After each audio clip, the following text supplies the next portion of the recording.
بسم اللہ الرحمن الرحیم السلام علیکم ورحمۃ اللہ وبرکاتہ۔ ناظرین، پاکستان میں شاید کسی نئے نظام کی بازگشت دوبارہ سے شروع ہو گئی ہیں۔ جس طرح سے اس کرپٹ مافیا نے ہائی جیک کیا ہوا ہے تمام اداروں کو اور اپنے بندے خاص جگہوں پہ بٹھائے ہوئے ہیں، شاید بڑی سرجری کا وقت آ گیا ہے۔ ناظرین، پرائم منسٹر عمران خان اور ملک کے مقتدر ادارے جو ہیں، ایک یہ کہ گورننس ٹھیک کر لیں، احتساب ہوتا رہے گا، اور دوسرا نقطہ نظر یہ کہ جب تک احتساب نہیں ہوگا ملک نہیں چل سکتا۔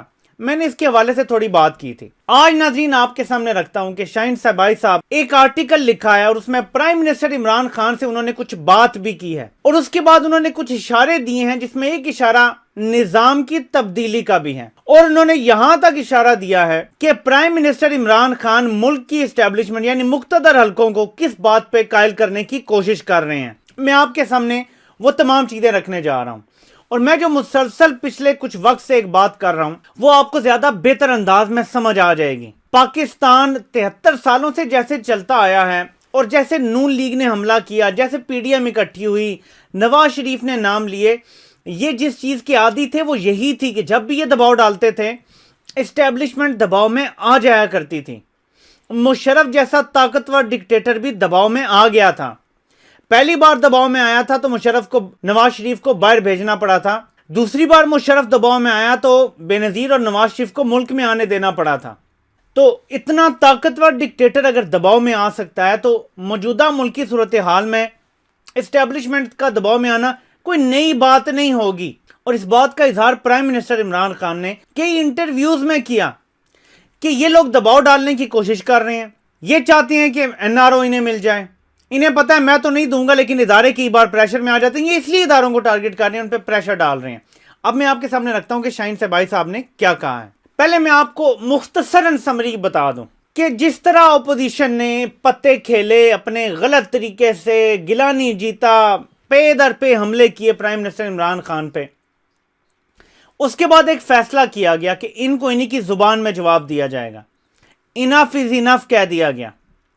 اور آپ کو یاد ہوگا شبلی فراز نے جب سٹیٹمنٹ دی تھی تو میں نے اس کے بعد اسٹریٹ اوے ایک ویڈیو بنائی تھی کہ اب فیصلہ کر لیا گیا ہے کہ یہ نہیں ہو سکتا ہم ہاتھ باندھ کے کھڑے رہیں اور یہ ساری چالیں چل کے اور ہمیں سائیڈ پہ کر دیں اور ہم خاموشی سے دیکھتے رہیں یہ اصول اور یہ سب کچھ۔ تو گندگی کو ٹھیک کرنے کے لیے گند میں ہاتھ ڈالنا پڑتا ہے۔ میں لبے لباب آپ کو بتا رہا ہوں تاکہ میں پوائنٹ کی بات پہ آؤں۔ پھر گندگی کو ختم کرنے کے لیے اور برائی سے لڑنے کے لیے آپ کو اپنے ہاتھ گندے کرنے پڑتے ہیں کئی دفعہ، اور سینٹ کے انتخابات کے بعد پھر نو کانفیڈنس اور سب میں یہ سب کرنا پڑا۔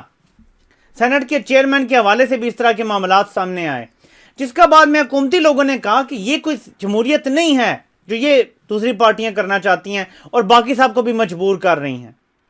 لیکن اس کے بعد کچھ نتائج اس کے بعد نکلیں گے۔ عمران خان کے ووٹ آف کانفیڈنس کے بعد کچھ ہونا ہے، اس کے اوپر آپ بات کرتے ہیں۔ وہ شروع ایسے کرتے ہیں کہ عمران خان گھرے ہوئے ہیں، پولیٹیکل ہاؤنڈز اور ڈیسپراڈوز کے درمیان گھرے ہوئے ہیں پرائم منسٹر عمران خان۔ وہ آگے لکھتے ہیں کہ پرائم منسٹر عمران خان نے ایک بہت بڑا رسک لیا اور پھر اسے سروائیو کیا، یہی جو ووٹ آف کانفیڈنس انہوں نے لیا۔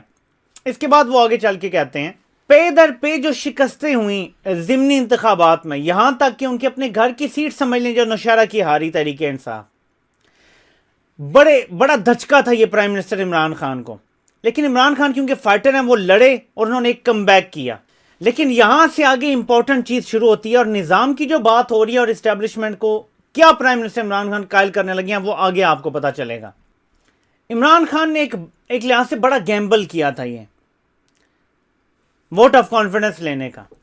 تو وہ کہتے ہیں کہ وہ جیت تو گئے پرائم منسٹر عمران خان، لیکن اس وکٹری میں وہ، اب ان کے الفاظ میں آپ کوٹ کر رہا ہوں کہ but not before squeezing through a maze of conspiracies, manipulations, back door deals and rough and tough wheeling and dealing. آگے جا کے وہ لکھتے ہیں کہ سیاست بے شک ایک گندا کھیل ہے، لیکن آخر یہ گیم کب تک کھیلی جا سکتی ہے کہ ایک بندہ ہر حربہ استعمال کرے اور دوسرا کرے رول لا۔ یہ میں اب آپ کو اپنے الفاظ میں بتا رہا ہوں کہ کب تک ایسی یہ گیم چل سکتی ہے۔ اور پھر وہی شبلی فراز والی بات وہ لکھتے ہیں کہ اس لیے شبلی فراز نے کہا کہ ہم تو نہیں ہو سکتا کہ اپوننٹ فٹ بال ہاتھ سے بھی روک رہا ہے اور ہم ہاتھ باندھ کے کھڑے ہیں، یہ نہیں ہو سکتا۔ وہ کہتے ہیں کہ کوشن واز تھرون ٹو دا ونڈ، जो हाई मॉरल पेडेस्टल पे खड़े हुए थे ना, वो सब नीचे उतरे। और ज़ाहिर है उसकी वजह क्या है, मैं आपको ऐड कर दूं कि गंद की गलाजत के साथ आपको गलाजत में उतरना पड़ता है, वरना गंद और गलाजत छा जाती है आपके ऊपर। अगर आप उससे लड़ना चाहते हैं तो आपको हाथ गंदे करने पड़ते हैं। वो कहते हैं कि एक लड़खड़ाई हुई इस्टेब्लिशमेंट थी, स्पेशली जब उनके ऊपर डायरेक्ट अटैक्स हुए थे, इस्टेब्लिशमेंट लड़खड़ाई हुई थी। ये शाहीन सबाई साहब के अल्फाज हैं। लेकिन इस्टेब्लिशमेंट को ये एहसास हो गया था कि एक जख्मी खान को अगर यहां गिरने दे दिया तो ये अच्छा नहीं होगा। ये बड़ी इंपॉर्टेंट चीज है, समझें इसको। इस्टेब्लिशमेंट ने ये रियलाइज कर लिया था कि एक जख्मी इमरान खान को अगर गिरने दे दिया गया, वो भी इन हाउंड्स की वजह से, तो ये अच्छा नहीं होगा। मैं आपको हिंट्स देता आ रहा हूं मुसलसल। वो लोगों का इकट्ठे होना भी इसमें बड़ी अहमियत रखता है जो बगैर कॉल के आगे थे। ये मैं अब ऐड कर रहा हूं। The battle was expected to be fierce. वो कहते हैं कि शेख रशीद के मुताबिक रात को, यानी आधी रात को फोन कॉल्स गई, 25 बंदे थे, उनमें से कईयों को परसुएड किया गया कि हाँ जी आ जाओ वोट देने, और उनमें से 2 लोग ऐसे थे जो सबसे आखिर में माने। लेकिन जब Imran Khan vote of confidence जीत के तो सबसे ऊंचे नारे भी उन्होंने ही लगाए थे। ये हिपोक्रेसी है हमारी सियासत में। शाहीन सबाई साहब कहते हैं कि मेरे मुताबिक इस सिस्टम को सर्जिकल स्ट्राइक करके क्लीन और साफ शफाफ करने की जरूरत है। जिसके जवाब में वज़ीर-ए-आज़म इमरान खान कहते हैं कि सैडली ये वाहिद तरीका है इस सिस्टम को ठीक करने का, यानी इस पे सर्जिकल स्ट्राइक करने की जरूरत है सिस्टम के ऊपर। अब आगे आपने समझना है। वो कहते हैं कि उनके अल्फाज मेरे दिमाग में गूंज रहे हैं, और जैसे ही वो अपनी हुकूमत के दूसरे फेज में दाखिल हो रहे हैं, जिसमें सिर्फ 2 साल और कुछ माह ज़ाहिर रह गए हैं, एक मैसिव एजेंडा उन्होंने इंप्लीमेंट करना है। वो कहते हैं कि इमरान खान बिलीव करते हैं कि he will now have to go in for a surgery. Imran Khan ये बिलीव करते हैं कि अब जराही का वक्त आ गया है, सर्जरी का वक्त आ गया है।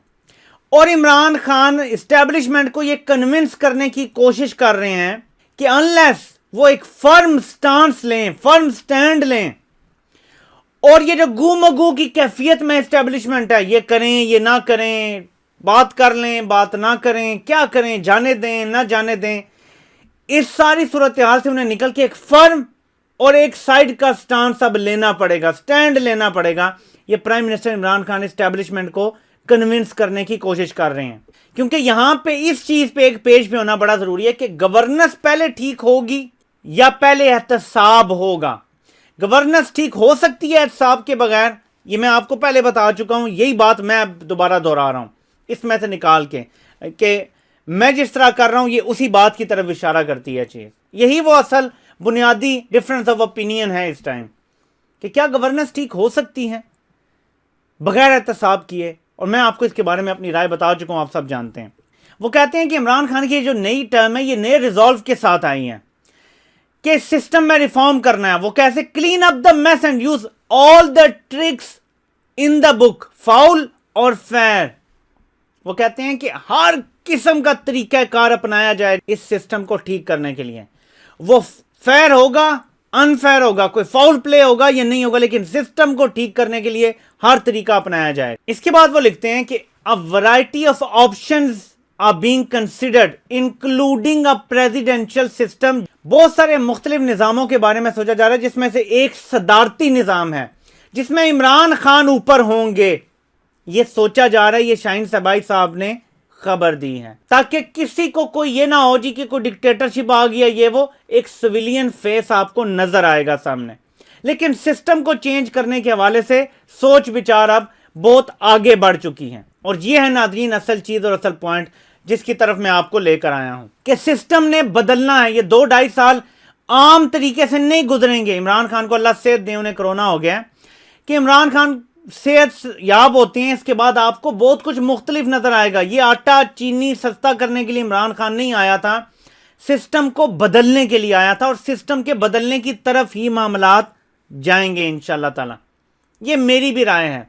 इस्टेब्लिशमेंट इतनी गालियां खा के, इतना बुरा भला सह के भी अगर डीलें कर लें तो ये मुल्क को नाकाबिले तलाफी नुकसान होगा। तो नाज़रीन अब आप देखेंगे कि अगर ये सब मीन्स इस्तेमाल किए जाते हैं तो अकाउंटेबिलिटी तेज होगी पाकिस्तान में, एहतसाब तेज होगा, और बहुत सारे लोगों की बहुत सारी चीखें आपको सुनाई देंगी। और अगर नए निज़ाम की बात हुई तो सबसे ज़्यादा रोना हामिद मीर डालेगा, आप देखेंगे। आपसे इंशाअल्लाह अगले दिन में मुलाकात होती है। अल्लाह पाक सब कामयाब नासिर हो। آپ کے سننے کا بہت بہت شکریہ.